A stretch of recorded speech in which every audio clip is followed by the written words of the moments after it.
Hello and welcome to today's episode of my trading journal. It is August the 10th at 1:30 in the afternoon and we're looking at Bitcoin prices. Indeed looking like a top formation, but hoping that it breaks on higher. It's potential top formation right now if it breaks lower, and yet it's been making some consolidations and then big moves up, consolidation, big move up, and it could take a bit of time before the next wave up. We really don't know what's going on with that. But the reason I'm doing this trading video right now is to go over my trades that I've done starting on August 5th, the 6th, the 8th, and a little bit on the 9th as well, where I was purchasing in on all of these different coins. And so as I purchased, I put in details here on how much I invested. And then afterwards, I just updated this spreadsheet so it shows a total of how much I invested in each coin, about $36,000 over those few days.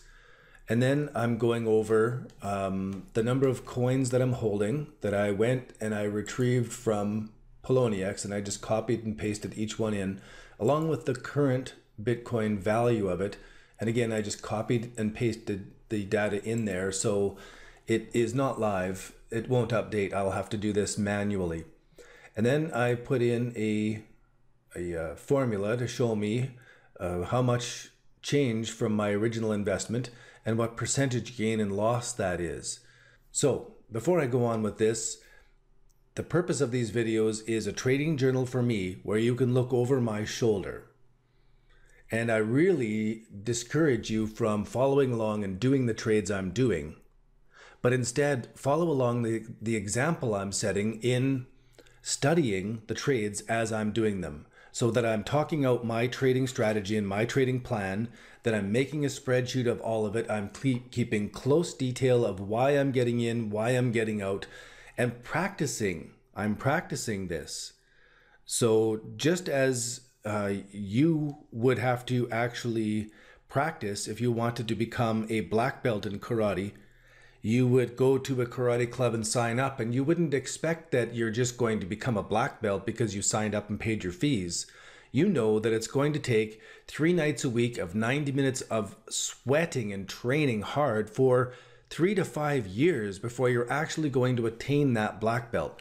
And so consider yourself upon that same path where you're going to do the work necessary. You're going to do the sweating necessary 3 times a week for 90 minutes. And you are going to learn this stuff. You're going to build those habits. And over 3 to 5 years, you're going to be able to recognize entry and exits, why you're using Rule 1 and Rule 2 that fits for your personality. And that's the most important thing, is that you go through the process of writing this all down, make your trading journal, make your spreadsheets, make your commentary to your future self, review it on a regular basis over and over and over again, and it will work for you. But you've got to work it.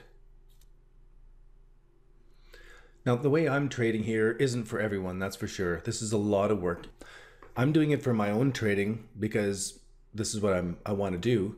I'm doing it for my own learning, but I'm breaking it down this crazy detail so that I can show you all the ways that I'm doing it. And then you can make a copy of this spreadsheet. Just delete all the data that I have in here and put in your own data. Now, to truly study this so that I have the most data for the future, it is imperative that I go through every single market here, not just the ones that I actually traded to see if I should continue trading them, but also review the markets that I did not trade and give myself a win or a fail in all of these different markets that I successfully or unsuccessfully called them. So, for example, everything that is showing a profit here, of course, I would say that is a win.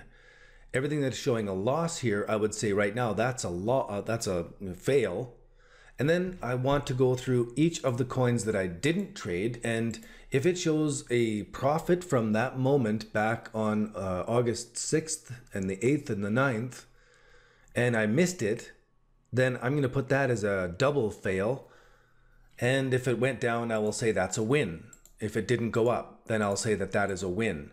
And so I can give my win-loss ratio from this period of time, And this is really a very short period of time for me to be judging the win-loss ratio of my trades because of the style of trades I do and how long I hold these things for. So this is something also that as you're going through the trades, takes enormous patience to trade my methodology. So I've updated this to go along with each of the winners, and I put a win beside it, and each of the losers so far, and I put a fail beside it, all the way down the line of the ones I've traded so far.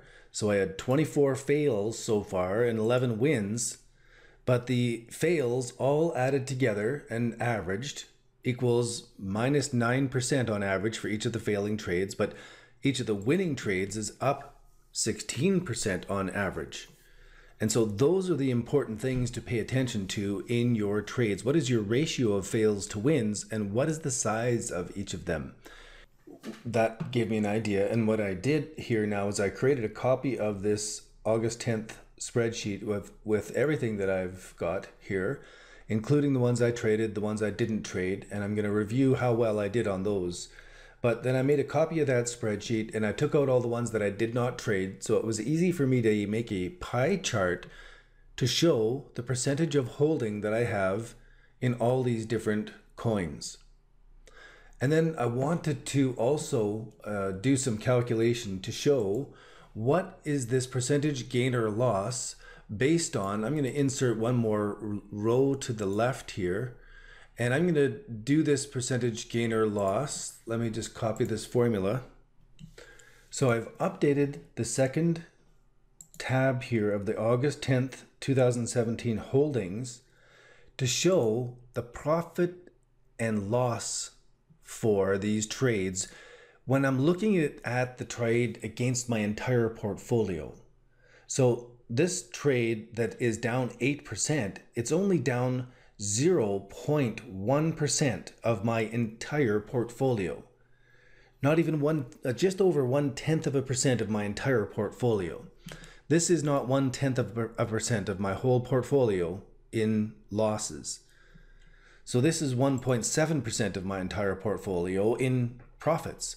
And all the way through, we can see these calculations so that overall, all of my losses right now are only 0.14% of my entire portfolio, where my wins all add up to 0.45% of my entire portfolio.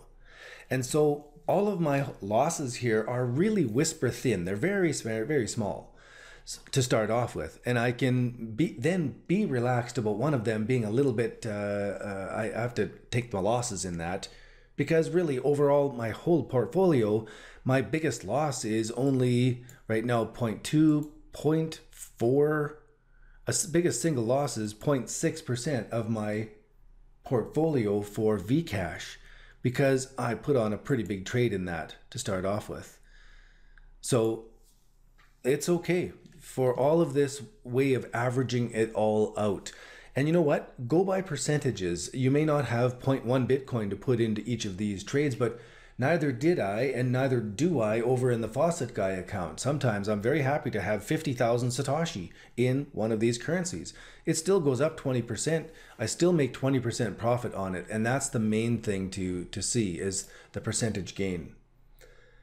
All right, now let me put this on pause, and I'm going to publish this as a separate video, and then I'm going to go through all of the currencies and all the markets and do my screenshots.